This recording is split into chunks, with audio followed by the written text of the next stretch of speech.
అంటే ఆయన చట్టాలు రాసేటప్పుడు మంచి ఉద్దేశంతోనే రాశారు.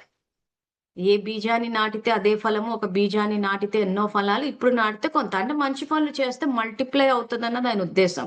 మరి మనం చెడు కర్మలు చేసినప్పుడు కూడా మల్టిప్లై అవుతోంది గదా! సో, చెడు చేసినప్పుడు ఈ రకంగా శిక్షలు పడకపోతే ఏమైద్దంటే ఇంకా అధర్మం ఎక్కడో పీక్స్‌లో ఉంది. ఇంకా ఆయన చట్టాలు పనిచేస్తున్నాయి. మనం ఏంటంటే భారతదేశం యొక్క చట్టాలు చూసేసుకొని ఈ రోజు నేరాలు ఏం చేసినా పోలీసులు ఏం చెయ్యట్లేదు కాబట్టి ఇగ నేరస్తుల్ని ఎవరినేం చేయలేరు అనుకుంటున్నాం. కాదు. భగవంతుని చట్టాలు ప్రతి నిమిషం పనిచేస్తూనే ఉన్నాయి. పని చెయ్యకపోవడం అంటూ ఉండయి. ఈరోజు మానసికంగా ఎంతోమంది బాధపడుతున్నారు. శారీరకంగా బాధపడుతున్నారు. సంబంధాల పరంగా బాధపడుతున్నారు. ప్రకృతి పరంగా బాధపడుతున్నారు. ఇవన్నీ ఏంటి భగవంతుని చట్టాలు పనిచేస్తున్నాయి. మనం దేశం యొక్క చట్టాలను చూసేసి ఇక వాళ్ళు జైలుకి పోకపోతే అది ఇంకా శిక్షలు పడట్లేదని అనుకుంటున్నారు. అలా కాదు. భగవంతుని చట్టాలు పనిచేస్తుంటే ఏ రకంగా పనిచేస్తాయి అన్నది ఇంకా మనం కర్మ ఫిలాసఫీయే చెప్పుకుంటున్నాం కాబట్టి చాలా డీటెయిల్‌గా, విస్తారంగా చెప్తాను ఈ సబ్జెక్ట్ నేను. సో, ఇవన్నీ విని మీరు ఏ స్టేజ్‌కొచ్చేయాలి అనంటే, ఇంక పూర్తిగా శ్రేష్ఠ కర్మలు చేస్తూ పోవాలి. సో, మనం జ్ఞానం తెలుసుకుంటాము, భగవంతుడి నుంచి శక్తి తీసుకుంటాము, ఆ తర్వాత సేవ గూడా చేస్తాం. ఎందుకంటే, సేవే జీవన విధానం కాబట్టి, మనం ఇస్తూ పోతేనే తిరిగొస్తది. సో, మనం ముందుగా చేయాల్సిందేంటంటే, మనకి మనము సంకల్పాల భోజనాన్ని స్వీకరిస్తాము.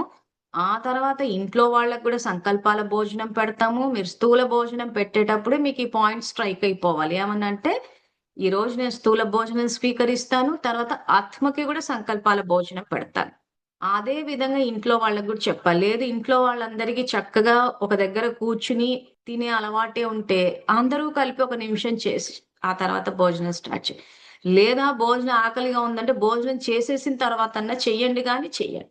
ఎందుకంటే ఏదో జరిగిన తర్వాత అప్పుడు ఏడుస్తూ కూర్చుని, అప్పుడు భగవంతుడిని తిట్టుకుని, అప్పుడు పూజలు, వ్రతాలని హడావిడి చేసేసి, మీరు ఇదైపోయి భగవంతుడిని ఊపేసి, కదిపేసి, ఇన్ని చేసే కన్నా ఈరోజు ప్రశాంతంగా ఉన్నప్పుడు మనకు సబ్జెక్ట్ తెలిసినప్పుడు, మనం ఇప్పుడే చేసుకుంటూ వెళ్తే, అలాంటి దుఃఖమే రాదు కదా! సో, గ్రూప్‌లో నేను ఈ సంకల్పాలు పోస్ట్ చేశాను. సో, ఇవి మీరు స్వీకరిస్తారు సంకల్పాల భోజనం. ఇంట్లో వాళ్ళకి పెడతారు.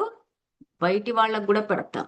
సో, దానాలలో అన్నదానం అన్నది గొప్ప దానం అంటారు. సో, స్థూల అన్నదానం చేస్తే ఎంత పుణ్యమో, ఈ సంకల్పాల భోజనాన్ని దానం చెయ్యడం గూడా అంతకన్నా ఎక్కువ పుణ్యం. ఎందుకంటే అందరి ఆత్మలు బలహీనమైపోయి ఉన్నాయి.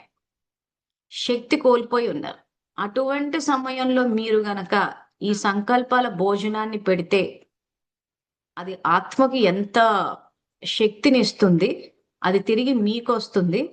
సంకల్పాల భోజనాన్ని పెట్టడం వల్ల ఏంటి బెనిఫిట్? దాని యొక్క కార్మిక్ ఫిలాసఫీ ఏంటన్నది రేపటి క్లాస్‌లో తెలుసుకుందాము.